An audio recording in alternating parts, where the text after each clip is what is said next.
Dude, where's my car? Where's your car, dude?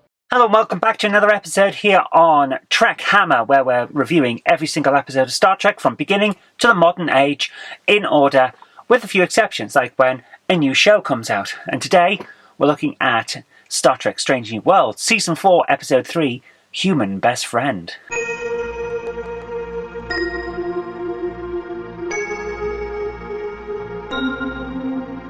I don't actually have a lot to say about this episode, partly because the plot is basically not there. It's the hangover in space. Dude, where's my car? Where's your car, dude? A lot of people aren't happy about that, but you know what? I am.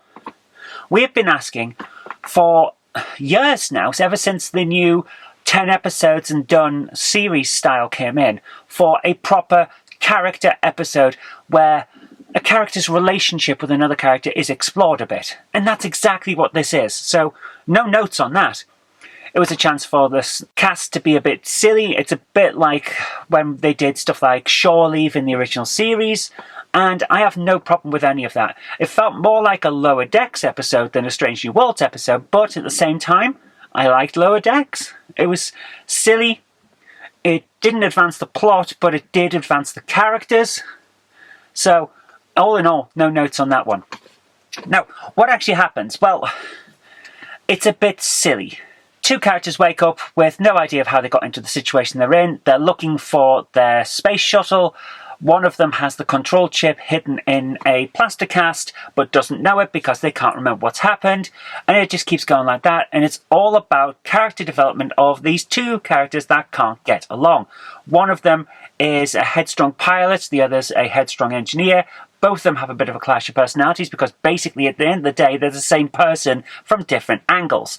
So it's the standard will they, won't they relationship in terms of can they become friends.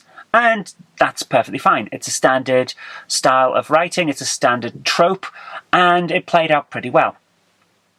There were some good jokes, not many, but enough. Captain Pike's tattoos on his face in Klingon. First one at the top. Hair today, gone tomorrow. I am not joking, that's what it translates as. It's all written in English using the Klingon font that you can find online. It's not a joke, it's actually what's written on his face. The idea that they would then do the diplomatic thing with him still high as a kite and covered in tattoos, well, the aliens might not know what he looks like, so maybe that's what he looks like. So it's not as big an issue from an overall outsider plot, or point of view, in fact, compared to what the characters are worried about, which is always a fun thing. The characters don't have the same information that we do and all of that, so that was pretty good fun. One of the characters singing in Klingon a very recognisable song, Total Eclipse of the Heart, in Klingon, was brilliant. I loved it. Uhura being this kind of... how can I put this? She turned into a hippie, essentially, and didn't help the plot a huge amount. But actually, when you see the end of it, she does. She's talking about, oh, this isn't my path, it's your path, and blah, blah, blah. Sounds all hippie, mystic bullshit. Except it is actually the plot. She's not helping them because they're doing something that is designed to help them. And if she involves herself, it won't help them. So I like that. It rewards repeat viewing and all of that. Pretty good fun. So overall, I know that some people didn't like this one. And there are criticisms here, there and everywhere. I can understand why they're criticising it. 10 episodes isn't a huge amount of episodes. So essentially taking the time away from a good story to have a character development moment feels a lot more expensive in terms of the amount of time it takes in a season.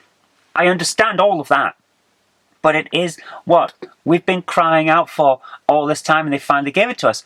I'm not going to put that down. So from a decent bit of fun episode that's a bit fluffy, you probably won't watch it as a regular let's go back and watch this show, it was great episode, but if you're doing a full rewatch, it's a nice breather, which is exactly what that kind of character development episode has always been in the show. So I found it perfectly fine and perfectly in keeping with Star Trek. I'm going to give it a full warp factor of 7.5. 7.5 Mr. Sulu. But guys, let me know what you thought, because as I say, a lot of views have varied. but I'd love to hear what you think of. And if you think my voice sounds a bit nasal, yeah, I've got a cold. So apologies for that. I don't have a transporter with a virus buffer in it yet. So, you know, got to clean the filters. Take care. Happy Star Trekking. Live long and prosper. I'll see you next time. I'd like to give a big shout out to everyone who supports me on Patreon. Without you guys, I really couldn't continue making all of these shows. And if you'd like to join our fantastic Patreon heroes here, go over to patreon.com/Zoe Kirk Robinson. It really does help us out. Thank you so much, guys.